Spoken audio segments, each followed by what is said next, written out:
بسم اللہ الرحمن الرحیم۔ السلام علیکم ورحمۃ اللہ وبرکاتہ۔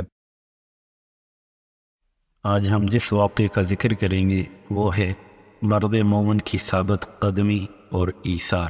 یہ واقعہ شروع کرنے سے پہلے اگر آپ نے اس چینل کو سبسکرائب نہیں کیا پلیز اس کو سبسکرائب کر دیں، اور اگر آپ کو ویڈیو پسند آئے تو بیل کا بٹن پریس کر دیں تاکہ اس طرح کی مزید ویڈیوز آپ تک بر وقت پہنچتی رہے۔ تو چلیے شروع کرتے ہیں۔ بیان کیا جاتا ہے کہ روم کے ایک جنگجو بہادر نے حضرت عمر رضی اللہ تعالی عنہ کے زمانے میں مسلمانوں کی ایک جماعت کو قید کر لیا، اور شاہ روم سے بیان کیا کہ مسلمانوں میں ایک شخص نہایت قوی اور محیب قسم کا انسان ہے جس کو دیکھ کر بھی خوف معلوم ہوتا ہے۔ یہ سن کر بادشاہ روم نے اس شخص کو دیکھنے کے لیے طلب کیا۔ اس زمانے میں دستور کے مطابق شاہ روم کے سامنے ایک زنجیر لگی ہوئی تھی جس کی وجہ سے باہر آنے والے کو بادشاہ کے سامنے جھک کر آنا پڑتا تھا۔ جب اس مرد مومن نے زنجیر دیکھی اور معلوم ہوا کہ اس کے نیچے سے جھک کر آگے جانا ہوگا، اس نے بادشاہ کے پاس جانے سے انکار کر دیا۔ تب شاہ روم نے اس زنجیر کو اٹھانے کو حکم دیا کہ وہ شخص اس کے پاس آ سکے جس کو دیکھنا اور اس سے باتیں کرنا منظور تھا۔ چنانچہ جب وہ شخص بادشاہ کے پاس گیا تو بادشاہ نے اس شخص سے کہا، تم ہمارے دین میں داخل ہو جاؤ تاکہ میں اپنی انگوٹھی تم کو پہنا کر روم کی سلطنت عطا کر دوں۔ یہ سن کر اس مرد مومن نے دریافت کیا کہ دنیا کا آخر کتنا حصہ تیرے قبضے میں ہے؟ بادشاہ کہنے لگا، دنیا کا تقریباً تہائی یا چوتھائی حصہ میرے قبضے میں ہے۔ اس مرد مومن نے جواب دیا کہ اگر پوری دنیا تیرے قبضے میں زر و جواہرات سے پر ہوتی تو ایک دن کی آذان کے عوض مجھے دیتا تو میں اس کو بھی قبول نہ کرتا۔ چہ جائے کہ تو اپنی سلطنت کے عوض میرا ایمان خریدنا چاہتا ہے۔ شاہ روم یہ سن کر دریافت کیا کہ آذان کیا چیز ہے؟ مرد مومن نے جواب دیا کہ سن، اشہد ان لا الہ الا اللہ و اشہد ان محمد رسول اللہ۔ آذان ہی کا ایک کلمہ ہے۔ یہ سن کر شاہ روم سمجھ گیا کہ اس کے دل میں حضرت محمد صلی اللہ علیہ وسلم کی محبت سما چکی ہے، اب اس طرح کام نہیں چلے گا۔ یہ سوچ کر اس نے حکم دیا کہ اچھا، ایک دیگ میں پانی کھولا کر اس شخص کو اس میں ڈال دیا جائے تاکہ کھولتے پانی میں پڑ کر اس کا کام تمام ہو جائے یا خوف کھا کر اپنے دین سے پھر جائے۔ چنانچہ حکم شاہی کی تعمیل کی گئی۔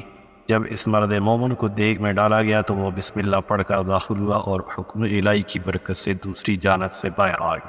یہ دیکھ کر لوگوں کو اور بھی تعجب ہوا۔ اس کے بعد بادشاہ نے حکم دیا کہ ایک اندھیری کوٹھی میں اس کو بند کر دیا جائے اور 40 دن تک سوائے خنزیر اور شراب کے اور کوئی چیز اس کو کوٹھی میں نہ ڈالی جائے۔ چنانچہ اس کی تعمیل کی گئی، اور جب 40 روز کے بعد کوٹھی کھولی گئی تو لوگوں نے دیکھا جو کچھ اس میں ڈالا گیا تھا اس میں سے مرد مومن نے کچھ بھی نہیں کھایا۔ دریافت کیا گیا، آخر تو نے اس میں سے کیوں نہیں کھایا؟ حالانکہ شریعت محمدیہ میں ایسی ضرورت کے وقت اس کا استعمال جائز ہے۔ مرد مومن نے جواب دیا، اگر میں اس میں سے کچھ کھا لیتا تو تم کو خوشی ہوتی، میرا مقصد تو تم کو غصہ دلانا ہے۔ پھر بادشاہ اس سے کہنے لگا کہ اچھا، اگر تو مجھے سجدہ کر لے تو میں تجھے اور تیرے ساتھیوں کو چھوڑ دوں گا۔ یہ سن کر مرد مومن نے جواب دیا کہ حضرت محمد صلی اللہ علیہ وسلم کے دین میں خدا کے سوا کسی کو سجدہ کرنا درست نہیں۔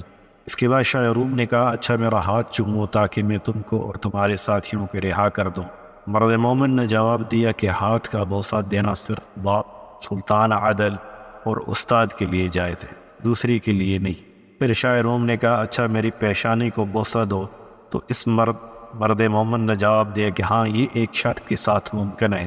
بادشاہ نے کہا، جس طرح تم کو منظور ہو۔ پس مرد مومن نے اپنی آستین اس کی پیشانی پر رکھی اور اس کو چوم لیا، اس نیت سے کہ میں اپنی آستین کو بوسہ دے رہا ہوں۔ اس کے بعد بادشاہ نے اس مرد مومن کو مع اس کے ساتھیوں کی بہت کچھ مال و زر دے کر رہا کر دیا، اور حضرت عمر رضی اللہ عنہ کو خط لکھا کہ اگر یہ شخص ہمارے شہر میں ہمارے دین پر ہوتا تو ہم اس کی پرستش کیا کرتے۔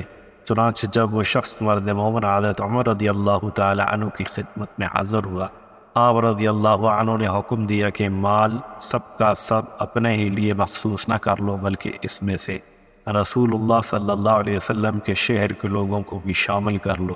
یہ سن کر مرد مومن نے اس کی تعمیل کی، اور جو عطیہ یا نذرانہ اس کو ملا تھا اس میں سب لوگوں کو شریک کر لیا۔ سچ ہے، جو شخص ایمان و اخلاص کے ساتھ اللہ پر بھروسہ کرتا ہے اللہ تعالیٰ ہر حال میں اس کی مدد کرتا ہے۔ چنانچہ ہمیں بھی چاہیے زندگی کی ہر موڑ پر صرف اور صرف اللہ ہی پر نظر رکھیں۔